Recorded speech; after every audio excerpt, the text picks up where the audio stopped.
இந்த நாளிலே ஏசாயா தீர்க்கதரிசியினுடைய நூலிலே 38வது பிரிவிலே தரப்பட்டிருக்கின்ற இந்த இறைவார்த்தையை வாசிக்க கவனத்தோடு நாமும் கேட்டு பயன்பெறுவோம். உன் கண்ணீரை கண்டேன், இதோ நீ வாழும் காலத்தை இன்னும் 15 ஆண்டு மிகுதியாக்குவேன்.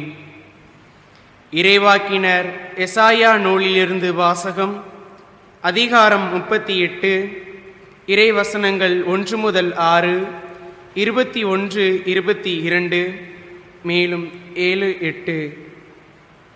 அந்நாட்களில் எசேக்கியா நோய்வாய்ப்பட்டு சாகும் நிலையில் இருந்தார். ஆமோச்சின் மகனான எசாயா இறைவாக்கினர் அவரை காண வந்து அவரை நோக்கி, ஆண்டவர் கூறுவது இதுவே, நீர் வீட்டு காரியத்தை ஒழுங்குபடுத்தும், ஏனெனில் நீர் சாகப் போகிறீர், பிழைக்க மாட்டீர் என்றார். எசேக்கியா சுவர்புறம் தம் முகத்தை திருப்பிக் கொண்டு ஆண்டவரிடம் மன்றாடி, ஆண்டவரே, நான் திருமுன் உண்மை வழியில் மாசற்ற மனத்துடன் நடந்து வந்ததையும் பார்வைக்கு நலமானவற்றை செய்ததையும் நினைத்தருளும் என்று கூறி கண்ணீர் சிந்தி தேம்பி தேம்பி அழுதார். அப்போது ஆண்டவரின் வாக்கு எசாயாவுக்கு அருளப்பட்டது. நீ எசேக்கியாவிடம் சென்று கூற வேண்டியது, உன் தந்தை தாவீதின் கடவுளாகிய ஆண்டவர் கூறுவது இதுவே, உன் கண்ணீரை கண்டேன், இதோ நீ வாழும் காலத்தை இன்னும் 15 ஆண்டு மிகுதியாக்குவேன்.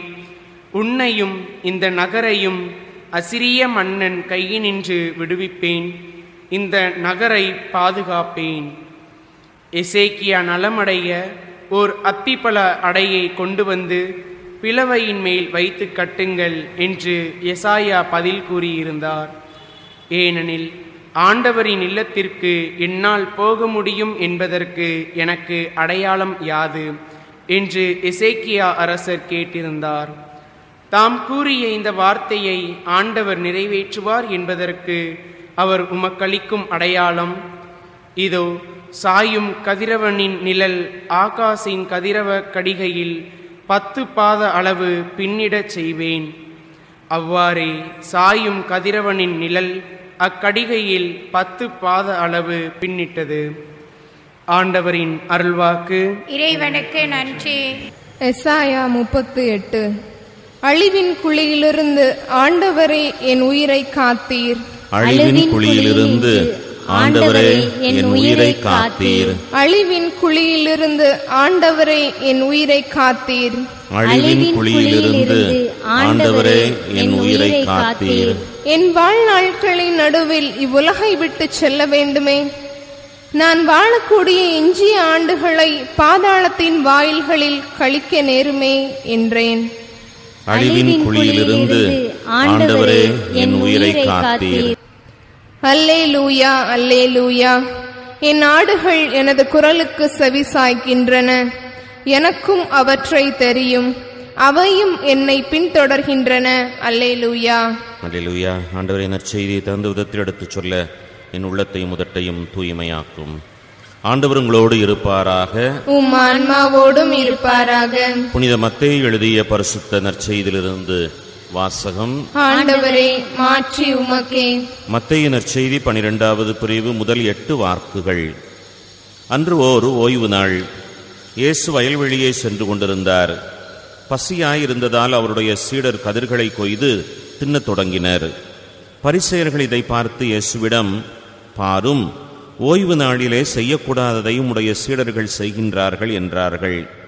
அவரோ அவர்களிடம், தாமும் தம்முடன் இருந்தவர்களும் பசியாயிருந்தபோது தாவீது என்ன செய்தார் என்பதை நீங்கள் வாசித்தது இல்லையா?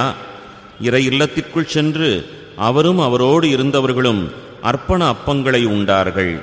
குருக்கள் மட்டுமே உண்ணக்கூடிய அப்பங்களை அவர்கள் உண்டது தவறல்லவா?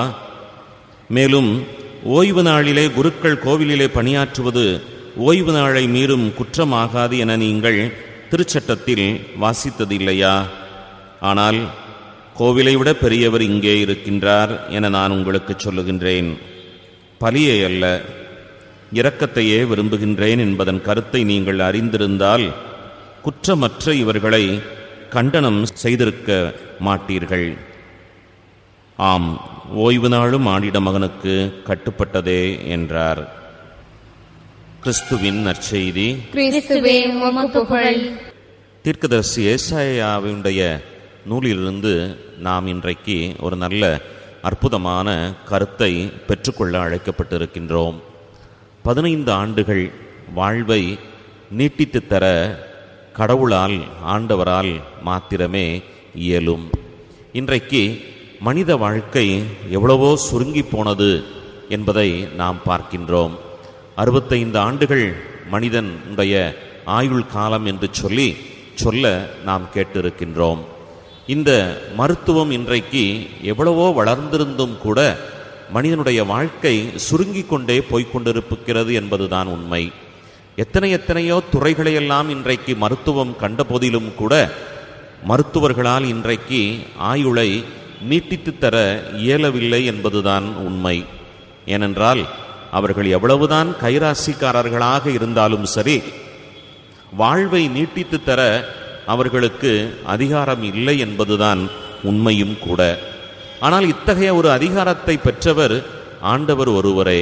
கடவுளால் மாத்திரமே இது சாத்தியமாகும் என்பதைத்தான் இந்த நாளிலே ஏசாயா தீர்க்கதரிசியினுடைய நூலிலிருந்து நாம் அறிய பார்க்கின்றோம். மிக அழகாய் எழுதப்பட்டிருக்கின்ற வாக்கை படிக்கின்றோம். எசேக்கியா நோய்வாய்ப்பட்டிருந்தார். அப்பொழுது ஏசாயா அவரை காணச் சென்று, நீர் உம்முடைய வீட்டு காரியத்தை ஒழுங்குபடுத்தும், நீர் சாகப் போகிறீர், பிழைக்க மாட்டீர் என்று சொன்னார். அப்பொழுது எசேக்கியா ஆண்டவரை நோக்கி கண்ணீரோடு கேட்கின்றார், நான் உம்முடைய திருமுன் உண்மை வழியில் மாசற்ற மனதோடு நடந்து வந்ததையும் உம்முடைய பார்வைக்கு நலமானவற்றை செய்ததையும் நினைத்தருளும் என்று கேட்கின்றார். வாழ்வை நீட்டித்து தர சொல்லப்பட்ட காரணம் என்ன என்று சொன்னால், உண்மை வழியில் மாசற்ற மனதோடு நடந்து வந்ததையும் உம்முடைய பார்வையில் நலமானவற்றை செய்ததையும் நினைத்தருளும் என்று சொல்லி தன் வாழ்வை நீட்டித்து தர கேட்கின்றார். ஆண்டவரோ வாக்களிக்கின்றார், 15 ஆண்டு மிகுதியாக்குவேன் என்கின்ற அந்த உத்தரவாதத்தை அவர் கொடுக்கின்றார். கிறிஸ்துவிலே அருமையானவர்களே, வாழ்விலே இந்த நல்ல அற்புதமான பாடத்தை நாமும் கற்றுக்கொண்டால் அது மிகவும் நலமானதாயிருக்க முடியும். ஏசாயா தீர்க்கதரிசியினுடைய இந்த நல்ல அற்புதமான அத்தியாயத்திலே எசேக்கியா ஆண்டவரை நோக்கி சொன்ன அந்த வார்த்தைகளை நம்முடைய உள்மனதினுடைய ஆழத்திலே பதிய வைத்துக் கொள்வது நல்லது. உண்மை வழியில் மாசற்ற மனதோடு நாம் வாழ்ந்திடல் வேண்டும். அதோடு கூட உம்முடைய பார்வைக்கு நலமானவற்றை நாம் செய்திடவும் வேண்டும். ஆண்டவருடைய பார்வைக்கு நலமானவற்றை நாம் செய்திட வேண்டும். புறாக்களைப் போல கபடற்றவர்களாய் இருங்கள் என்று ஆண்டவர் கூறுகின்றார். விவேகமும் கபடற்ற தன்மையும் மிகவும் அவசியமானது என்பதை ஆண்டவர் உணர்த்தினார். அதையே நாம் இங்கு பார்க்கின்றோம்.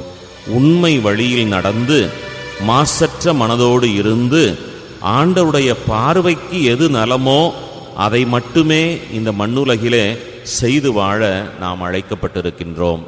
இவ்வாறு நாமும் வாழ்வோமையானால் நலம் பெறுவோம் என்கின்ற இந்த நம்பிக்கையைத்தான் இந்த நாள் நமக்கு சொல்லித் தருகின்றது. எனவே இத்தகைய ஒரு நல்ல வாழ்வை சுதந்திரித்து கொள்ள நம்மையே ஆண்டுடைய பாதத்திலே ஒப்புக்கொடுத்து அத்தகைய நல்ல வாழ்வுக்கான அருளை வேண்டி இந்த நாளை ஒப்புக்கொடுத்து நாம் ஜெபிப்போம், நிறைய அருள் பெறுவோம். தொடர்ந்து இணைந்திருங்கள் எம்மோடு. கேளுங்கள், மகிழுங்கள், இறைவனை துதியுங்கள். ஆமென்.